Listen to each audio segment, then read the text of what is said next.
yet another sleepless night as I think about all the things that women have to go through, and it came across my mind today especially, and just I was trying to fall asleep about when we look in the mirror, how we hone in on the trouble spots, the things that we don't like about ourselves. We find the the zits, we find the stretch marks, we find the cellulite, we find the extra weight, we find the gray hairs, we find everything that's wrong with us. And it seems like when you look in the mirror, it's not just the first thing you see, but it's the only thing you see. And just thinking about how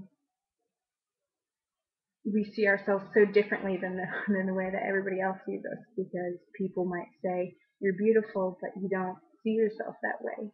And when I had an eating disorder, when I was anorexic, people would say, you're very thin. And I said, no, I looked in the mirror and I saw someone this big.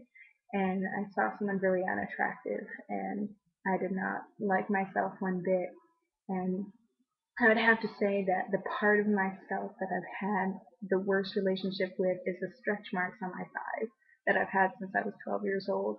Because when everybody else was hitting puberty and growing, I hit puberty and stopped growing. I've been 5'2" since since I was 12 years old, and despite growing up as one of those beanpole skinny kids who could eat whatever they want, I had these angry red purple stretch marks on my legs, and it's still something that I have to come to terms with today. And so today was actually, you've heard of the group Improv Everywhere. They do, now it's international, but they do this thing called a no pants subway ride. So a bunch of people show up together and get on the subway, and they all take their pants off, and then we go and we run around to different cars. So for the first time in 3 years, I got to participate in that here in Atlanta. And um, it's just like one of those funny things that I mean I would do just because it's something risky, it's something bold, and that's kind of my style. I like to do crazy stuff, but the moment I took my pants off, I looked down and I saw those stretch marks, and I thought I need to put my pants back on. People are gonna see that, and I mean there were probably 100 people there with their pants off too, so it kind of helped to have other people doing the same thing, but at the same time it was very nerve-wracking. But considering the comments I got on the subway, I don't think everybody else saw them quite the same way. And to be honest, I don't think anybody noticed the stretch marks at all, because when we were talking about them later, they're like, "What do you mean? You look like you work out all the time. What do you mean stretch marks? You're one of those thin people."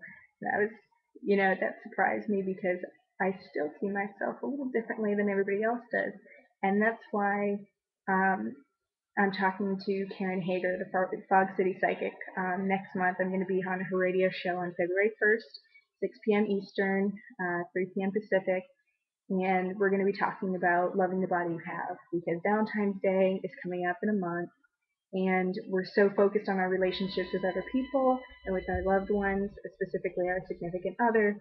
And I truly believe that you can't love other people until you learn how to love yourself. So we'll be talking about ways to do that, ways to love your body, ways to accept your body, and ways to love even the little bits of yourself, because I don't think you can pick yourself apart and choose to love this part and not love this part. I think you have to love the whole package, and that's something that's going to be really crucial in reaching your weight loss goals and learning to love your body as a whole and learning to love yourself as a whole. With that, I feel a lot better to say that. Feels a lot better to get that out. And have a great night. Have a great week. I look forward to hearing from you. Bye.